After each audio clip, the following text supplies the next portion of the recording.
ನಮಸ್ಕಾರ ಸ್ನೇಹಿತರೆ, ಕನ್ನಡಿಗ ಚಾನಲ್ ವೈಟಿಗೆ ತಮ್ಮೆಲ್ಲರಿಗೂ ಸ್ವಾಗತ.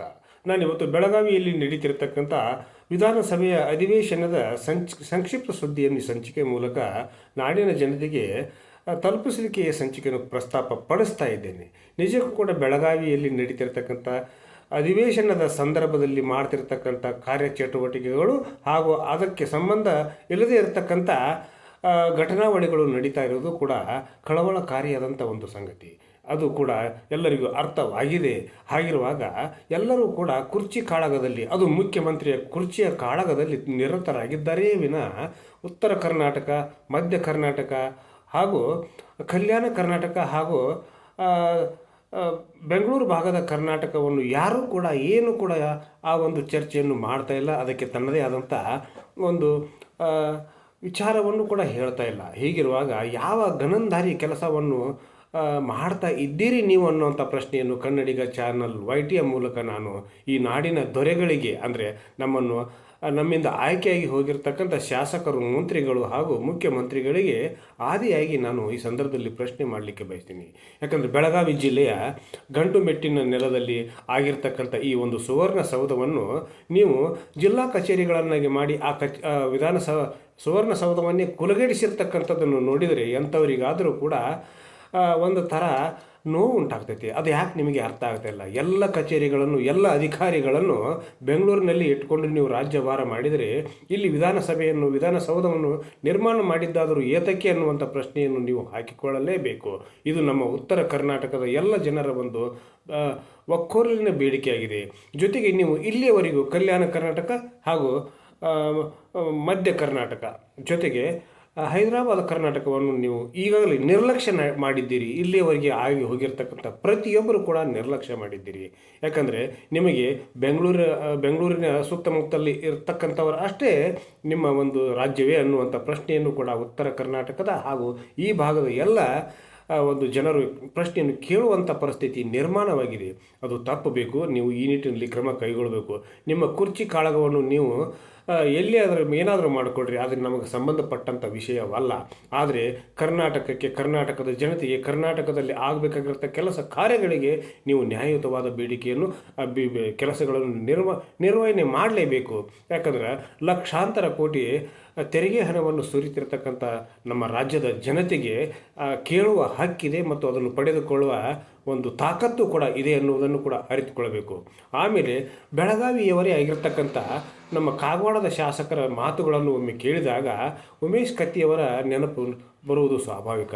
ಯಾಕಂದರೆ ಈಗ ಬೆಳಗಾವಿ ಜಿಲ್ಲೆಯಲ್ಲಿ ಇರತಕ್ಕಂಥ ಬಹುತೇಕ ಶಾಸಕರಲ್ಲಿ ಗಂಡು ಎದೆಯ ಶಾಸಕ ಅಂತಂದರೆ ಅದು ನಮ್ಮ ರಾಜು ಕಾಗೆಯವರ ಒತ್ತಾಯ ತಪ್ಪಲ್ಲ.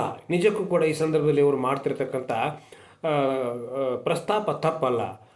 ಉತ್ತರ ಕರ್ನಾಟಕವನ್ನೇ ಪ್ರತ್ಯೇಕ ರಾಜ್ಯವನ್ನಾಗಿ ನಿರ್ಮಾಣ ಮಾಡಬೇಕು ಅನ್ನುವಂಥ ಕನಸನ್ನು ಹೊತ್ತಿರತಕ್ಕಂಥ ರಾಜು ಕಾಗೆ ಹಾಗೂ ದಿವಂಗತ ಉಮೇಶ್ ಕತ್ತಿಯವರ ಚಿಂತನೆಯನ್ನು ಸ್ವಲ್ಪ ಅವಲೋಕನ ಮಾಡಿರಿ, ಅದನ್ನು ಚಿಂತನೆಗೆ ಒಳಪಡಿಸಿರಿ. ನಿಮಗೆ ಈ ಭಾಗದ ಜನರ ಬೇಡಿಕೆಗಳಿಗೆ ನಾವು ಯಾವ ರೀತಿಯಿಂದ ಸ್ಪಂದನೆ ಮಾಡಿದ್ದೀವಿ ಅನ್ನುವಂಥ ಉತ್ತರಗಳು ಕೂಡ ನಿಮ್ಮ ಹೃದಯದಲ್ಲಿಯೇ ಇವೆ ಅನ್ನೋದು ಕೂಡ ನಿಮಗೆ ಅರ್ಥ ಆಗಬಹುದು.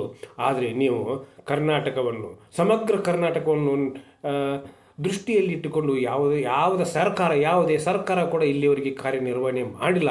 ಹಾಗೆ ಆಗಿದ್ದರೆ ಎಂದೋ ನಮ್ಮ ರಾಜ್ಯ ಸುಭಿಕ್ಷೆಯಿಂದ ತುಂಬಿ ತುಳುಕ್ತಾ ಇರ್ತಿತ್ತು. ಹಾಗಿರುವಾಗ ಬನ್ನಿ, ಈ ಕಡೆ ಬನ್ನಿ, ಈ ತಾಲೂಕುಗಳನ್ನು ಒಮ್ಮೆ ನೋಡಿ. ಜೊತೆಗೆ ಮೊನ್ನೆ ನಾನು ಗುಲ್ಬರ್ಗಕ್ಕೆ ಹೋಗಿದ್ದೆ. ಗುಲ್ಬರ್ಗ ಒಂದು ಸಿಟಿಯ ಒಂದು ಹಳ್ಳಿಯಂತೆ ಇದೆ. ಅದನ್ನು ಕೂಡ ನೀವು ನಿಮ್ಮ ಒಂದು ತೆರೆದ ಹೃದಯದಿಂದ ನೋಡಿ. ಹೀಗಿರುವಾಗ ಈ ಸರ್ಕಾರಗಳು ಯಾವುದೇ ಪಕ್ಷದ ಸರ್ಕಾರವೇ ಇರಲಿ, ಆ ಪಕ್ಷದ ಸರ್ಕಾರಗಳು ನಮಗೆ ನ್ಯಾಯಯುತವಾದ ನಮ್ಮ ಬೇಡಿಕೆಗಳನ್ನು ಈಡೇರಿಸಿವೆ ಅನ್ನುವಂಥ ಒಂದು ಪ್ರಶ್ನೆಯನ್ನು ಹಾಕಿಕೊಂಡಾಗ ಇಲ್ಲಿಯವರೆಗೂ ಇಲ್ಲ ಅನ್ನುವಂಥ ಇಲ್ಲಗಳೇ ನಮಗೆ ಉತ್ತರವಾಗಿ ಕಾಣ್ತಾ ಇವೆ. ಹೀಗಿರುವಾಗ ಬೆಳಗಾವಿಯನ್ನು ವಿಭಜನೆಯನ್ನು ಕೂಡ ಮಾಡ್ತಾ ಇದ್ದೀರಿ. ಪ್ರತ್ಯೇಕ ರಾಜ್ಯ ಜಿಲ್ಲೆಗಳನ್ನಾಗಿ ನಿರ್ಮಾಣ ಮಾಡ್ತಾ ಇದ್ದೀರಿ. ಹಾಗಿರುವಾಗ ಎರಡು ಜಿಲ್ಲೆಗಳನ್ನು ನಿರ್ಮಾಣ ಮಾಡಿರಿ, ತಪ್ಪಿಲ್ಲ. ಆದರೆ ಚಿಕ್ಕೋಡಿ ಮತ್ತು ಬೆಳಗಾವಿ ಇವೆರಡನ್ನು ಕೂಡ ನೀವು ಪ್ರತ್ಯೇಕ ಜಿಲ್ಲೆಗಳನ್ನು ಮಾಡಿದರೆ ಇವುಗಳ ಒಂದು ಸಮಗ್ರ ಅಭಿವೃದ್ಧಿ ಆಗುವಂಥ ಎಲ್ಲ ಸೂಚನೆಗಳು ಕೂಡ ಇವೆ. ಹೀಗಿರುವಾಗ ಏನಾದರೂ ಒಂದು ವೇಳೆ ನೀವು ಇದರಲ್ಲಿ ಈ ಸಲ ನೀವು ಕೈ ಬಿಟ್ಟಿದ್ದೀನಿ ಅಂತಂದರೆ ಈ ಪ್ರತ್ಯೇಕ ಜಿಲ್ಲೆಗಳು ಆಗುವ ಕನಸನ್ನು ಕೂಡ ಈ ಭಾಗದ ಜನರು ಮರೆತಂತೆ ಆಗ್ತೈತಿ. ಆದರೆ ಅಖಂಡ ಬೆಳಗಾವಿ ಜಿಲ್ಲೆ ಇರುವುದು ಎಲ್ಲರಿಗೂ ಕೂಡ ಬೇಕಾಗಿದೆ ಅನ್ನುವಂಥ ಮಾತನ್ನು ಕೂಡ ಈ ಸಂದರ್ಭದಲ್ಲಿ ನಾನು ಹೇಳಲಿಕ್ಕೆ ಬಯಸಿದ್ದೀನಿ. ಆದರೆ ಅಥಣಿಯಿಂದ ಸುಮಾರು ದೂರದಲ್ಲಿ ಇರತಕ್ಕಂಥ ಬಿಜಾಪುರ ಒಂದು ಬಾರ್ಡರ್ನಲ್ಲಿ ಇರ್ತಕ್ಕಂಥ ಗ್ರಾಮಸ್ಥರಿಗೆ ಬೆಳಗಾವಿಗೆ ಬರಲಿಕ್ಕೆ ತುಂಬ ತೊಂದರೆ ಆಗುವುದರಿಂದ ಚಿಕ್ಕೋಡಿಯನ್ನು ಪ್ರತ್ಯೇಕ ಜಿಲ್ಲೆಯನ್ನಾಗಿ ಮಾಡಿದರೆ ಒಳ್ಳೆಯದು ಅನ್ನುವಂಥ ಭಾವನೆಯನ್ನು ಕೂಡ ಕನ್ನಡಿಗ ಚಾನಲ್ YT ಮೂಲಕ ನಾನು ಈ ಸಂದರ್ಭದಲ್ಲಿ ಪ್ರಸ್ತಾಪ ಮಾಡ್ತೀನಿ. ಜೊತೆಗೆ ರಾಜು ಖಾಗೆಯವರೇ, ನೀವು ಯಾವುದಕ್ಕೂ ಅಂಜದೆ ಅಳುಕದೆ ನಿಮ್ಮ ಒಂದು ತೆರೆದ ಮನಸ್ಸಿನಿಂದ ಮಾತಾಡ್ತಾ ಇರೋದು ರಾಜ್ಯದ ಜನತೆಗೆ ಹಾಗೂ ಬೆಳಗಾವಿ ಜಿಲ್ಲೆಯ ಉತ್ತರ ಕರ್ನಾಟಕದ, ಕಲ್ಯಾಣ ಕರ್ನಾಟಕದ, ಮಧ್ಯ ಕರ್ನಾಟಕದ ಜನತೆಗೆ ಇಷ್ಟ ಆಗಿದೆ. ನೀವು ಪ್ರಶ್ನೆಗಳನ್ನು ಕೇಳಿ ಅದಕ್ಕೆ ಉತ್ತರವನ್ನು ಪಡೆದುಕೊಳ್ಳಿ. ಪ್ರತ್ಯೇಕ ರಾಜ್ಯ ನಮಗೆ ಬೇಕು ಅನ್ನುವಂಥ ಕೂಗನ್ನು ಹಾಕದೇ ಇದ್ದರೆ ಯಾವತ್ತೂ ಕೂಡ ನಿಮ್ಮ ಕೆಲಸ ಕಾರ್ಯಗಳು ಆಗೋದಿಲ್ಲ. ಈ ಭಾಗದ ಜನತೆಗೆ ಅನ್ಯಾಯವಾಗುತ್ತಲೇ ಇರುತ್ತದೆ. ಆದ್ದರಿಂದ ಈ ನಿಟ್ಟಿನಲ್ಲಿ ರಾಜು ಖಾಗೆಯವರಿಗೆ ಸಂಪೂರ್ಣ ಪ್ರತಿಯೊಬ್ಬರೂ ಕೂಡ ಈ ಸಂದರ್ಭದಲ್ಲಿ ಬೆಂಬಲವನ್ನು ನೀಡಬೇಕಂತ ಕೇಳ್ಕೊಳ್ತಾ ಇವತ್ತಿನ ಸಂಚಿಕೆಯನ್ನು ಇಲ್ಲಿಗೆ ಮುಗಿಸುವುದಕ್ಕಿಂತ ಪೂರ್ವದಲ್ಲಿ ಕನ್ನಡಿಗ ಚಾನಲ್ YT ಇದು ನಿಮ್ಮೆಲ್ಲರ ಚಾನಲ್ಲು, ಸಮಸ್ತ ಕನ್ನಡಿಗರ ಚಾನಲ್ಲು.